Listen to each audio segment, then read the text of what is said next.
These shows, they give you all the stuff to memorize.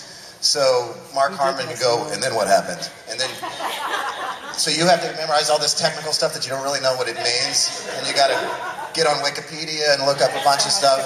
So that's been kind of a challenge. But every day working on a show is a good day. So I'm happy. Yes. Did you receive special training for, like, your post-war veteran? No, and I was really self-conscious about that because I don't have any military training, and been a musician most of my life, and my wrist kind of dangled from playing the guitar, and so I started taking some martial arts classes, and I got with a guy who trains Marines, and so I've started taking, so I can have that physical vocabulary of what it would be like to be a soldier. Anyone else? We got another one? Yeah. Your favorite line? My favorite line? It would have to be, we will unfuck this situation at a later date. Which I can take credit for. That was my ad-lib. And so was bullshit God has horns. There's a shout-out, too, because I'm a longhorn, so yeah. Again, how are the contact lenses, wearing the black contact lenses? They were pretty bad. Actually, the first time, and I'd never worn contact lenses before, and so they took to an optometrist and they fitted me for it. Yeah, sure, why not? And my eyes didn't want to let them in. And I left them in the first day for like 11 hours. And went to lunch with them because I knew once they take them out, your eyes swell up and they don't want to come back in. But I actually ended up getting a sty.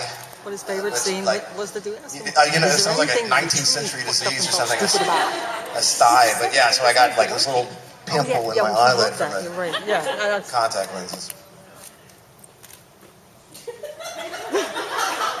Yes? What do you like to do when you're not working? I have a band, and I play with my band a lot. I do a little bit of writing and watch television. Internet. I play a lot of chess, too. But favorite show? Breaking Bad right now. I love that show. What would you like to see happen to Terry in season 3? I would like some more action. Let's like have Terry come out of his shell a little bit more because that was a lot of fun to play. And I do like going back into my head, and but I hope they give me a little bit more action. Yeah. I hope I stay immortal too. I don't want to become a monster just yet. Yes. I asked Sam Jamal the same question. On the show, what character would you most want your character to do bad things with? Which character would I what? Most want your character to do bad things with. To do bad things with? Oh, that's a tough one. I could get myself in trouble. Ginger. I like that character a lot.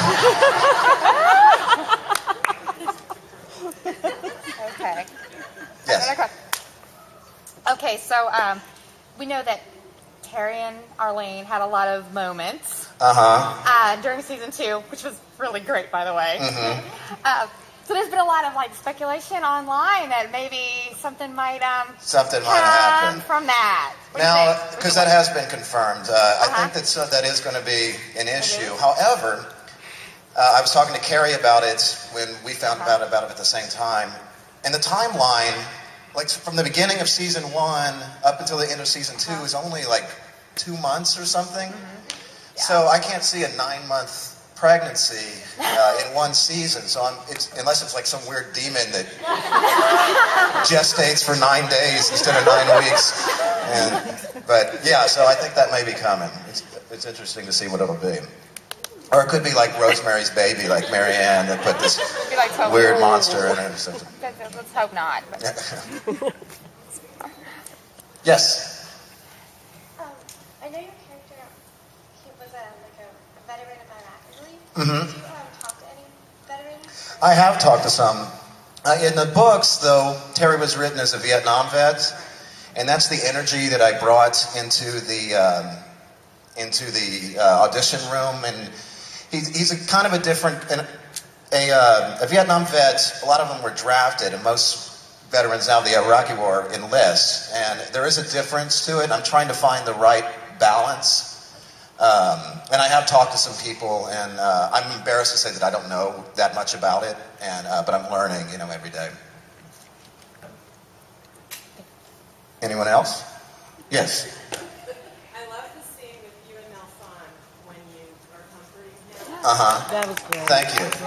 Yeah, thank you. That was a nice scene. Now, what exactly was it like? You said, because I'm trying to remember it today, about golden. Oh, yeah, there's a...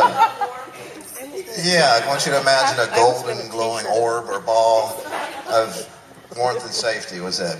And then we were joking around saying, I want you to imagine a golden Allen ball.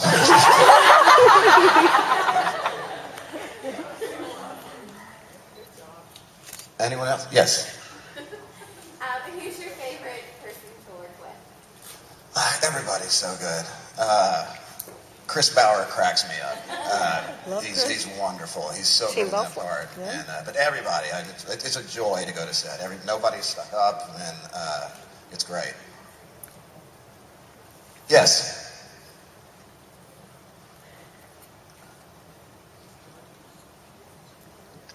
I know that you'll be filming soon for season 3, but is there going to be a lot more of your character in the season 3 coming up?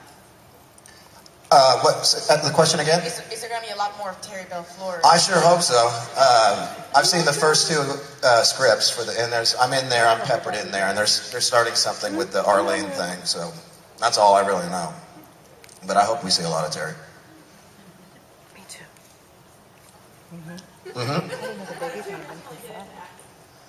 I did theater in high school, and then I went to college, and I started off as an engineering major, and I got a D in calculus. So I didn't tell my parents that I switched to drama or to theater so I could take the good acting classes and change the address, and my report card would come to me, and I'd go to home. And then had some success and got a scholarship the second year, so I was able to pay my own tuition, and I just stayed with the theater department at UT. Hung around Austin for 10 years, and then came to LA. Dude, you can't do that. Yeah, and I'm back. What led you to the part of True Blood? I'm sorry? What led you to the part of True Blood? Did you see the script and was like, oh yeah, that's it? Yeah, well, as an actor, you're always looking for that next job, and you can get the breakdowns for the shows that are casting, and I saw Alan Ball set in the South, and immediately got on the phone and got my agent to get me an appointment. And I initially read for Hoyt, and then I didn't get the part, and thank God, because he's so good in that part, but then they called me back for Terry, and I read for that, and I got it. Did you read the books? I'm reading the books as we go along. I've read the first 2. I've Googled my character name, so I know that I'm around in the 8th, in the later books, so hopefully they don't kill me off. Google. Love that. Anyone else? Yeah.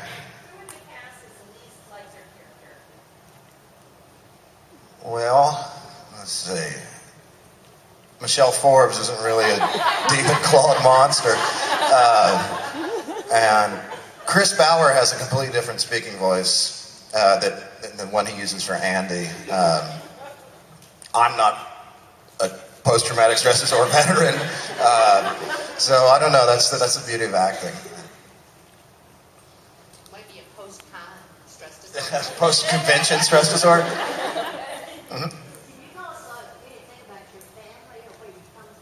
I'm from Houston, from the Houston area, and I have a brother who lives out here, and so when I heard there was a convention in Orlando, I was like, oh, I got a chance to see my brother. Does God have horns? Does God have horns? Yeah. The Longhorns do, that's what it is. Do we need noise? I'm not sure if anybody asked this already. I just walked in, but what was it like to wear the contacts? Yeah, we talked about that. Real quickly, they hurt. They didn't go in my eyes. I got a sty.